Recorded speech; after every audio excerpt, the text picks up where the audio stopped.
Halo, selamat datang di Terjemahan Yuk. Kali ini kita terjemahkan buku bahasa Inggris kelas 9 halaman 100, halaman 200 ya. Nah, ini dia. Bekerjalah dalam kelompok. Nah, sekarang bagian kamu untuk mempraktekkan membaca cerita rakyat itu ke teman-teman, ke orang lain ya, ke orang lain.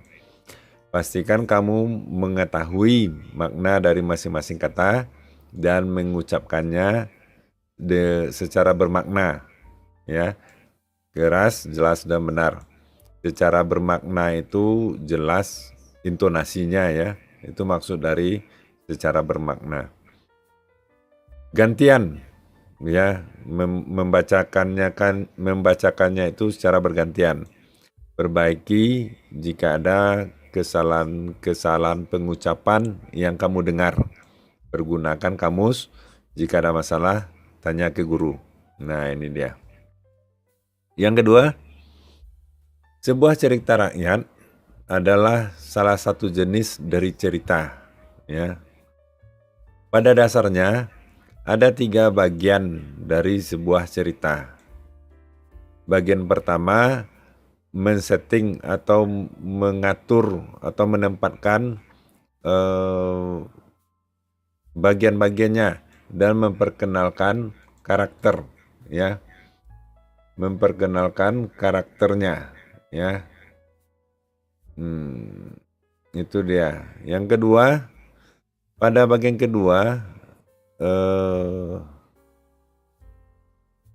karakter utama, ya pemain utama menghadapi suatu masalah. Ya, jadi ada masalah. Dan bagian ketiga, problem itu diselesaikan, ya, mungkin selesainya dengan baik atau selesainya ya mungkin dengan cara yang buruk. Ya. Sebuah cerita rakyat dengan 1 atau 2 karakter dan permasalahan yang simpel atau sederhana, biasanya ceritanya pendek. Tetapi dengan karakter yang lebih banyak dan masalahnya yang lebih kompleks, strukturnya pun menjadi lebih kompleks. Nah, sekarang tugas dalam kelompok Anda, kelompok kalian, tentukan bagian-bagian mana yang memperkenalkan karakter pada cerita Sang Kuryang dan cerita Belimbing Emas, pohon belimbing emas ya. Jadi tugasnya adalah menentukan karakter-karakter yang mana saja yang dicerita Sang Kuryang dan belimbing emas, pohon belimbing emas. Nah, tuliskan temuan kamu itu di selembar kertas dengan judulnya adalah kalimat-kalimat perkenalan dari scene atau scene ya.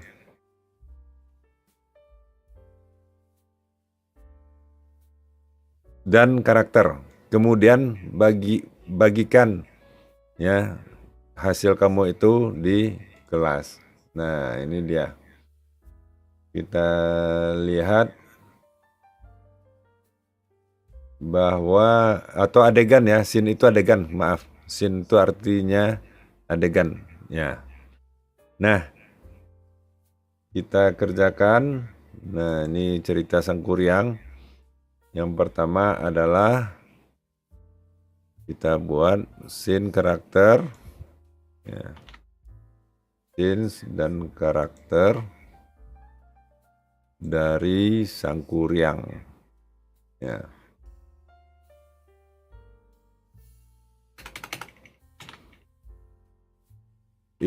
Sang Kuryang. Nah, yang pertama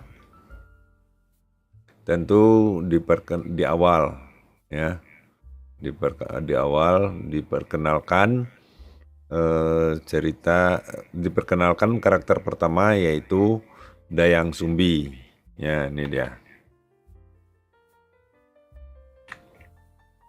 Nah, yang kedua diperkenalkan si Tumang, ya, si Tumang, ya. His name was Tumang. Nah, itu pertama. Apakah Tumang itu memang benar-benar anjing? Nah, tetapi tidak. Tumang adalah, nah ini dia. Ini adalah karakter si Tumang. Jadi si Tumang itu bukan anjing, tetapi lelaki yang telah dikutuk, ya, menjadi anjing. Tetapi suatu saat dia bisa menjadi manusia normal. Yang ketiga adalah tentang si Sang Kuryang. Mana dia? Nah, ini dia. Their only son, ya.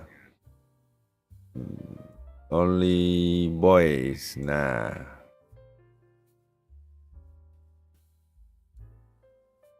itu satu. Nah, apa kegiatan si Sang Kuryang? Nah, Sang Kuryang itu dia suka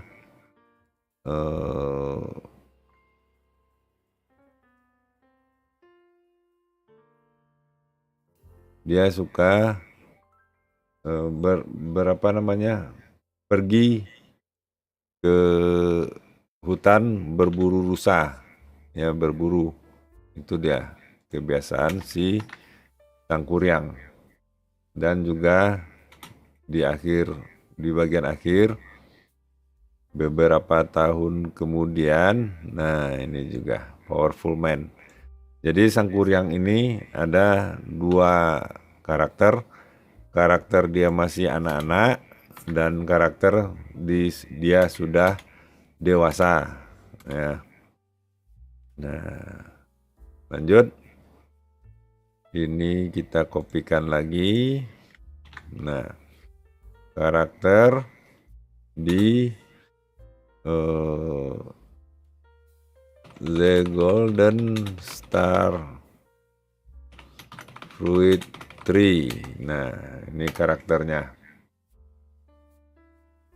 Nah, kita lihat cerita dari pohon belimbing emas. Nah, ini perkenalannya. A long time ago, ya. Nah, the older brothers to part. Nah,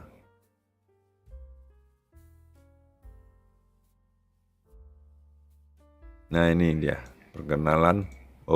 Ini dulu. Nah, ini yang pertama.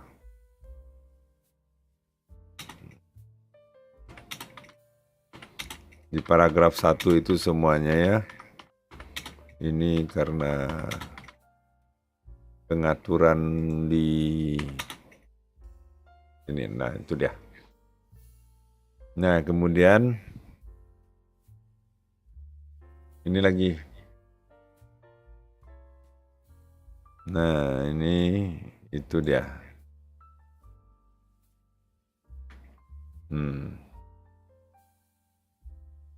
Di paragraf kedua, ya.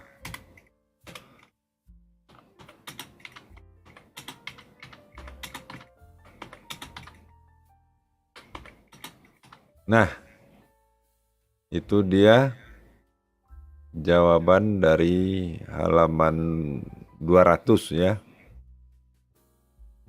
Berbicara tentang bagaimana men-set adegan-adegan dan memperkenalkan karakter dari sebuah cerita. Ya, kita sudah menentukan bagian-bagian mana yang dari cerita ini yang memperkenalkan tokoh-tokoh utamanya, ya, pada cerita Sang Kuryang dan pohon belimbing emas. Nah, demikianlah terjemahan kita kali ini. Jangan lupa subscribe dan like videonya. diskusikan dengan guru dan teman. Mudah-mudahan bermanfaat. Sampai jumpa.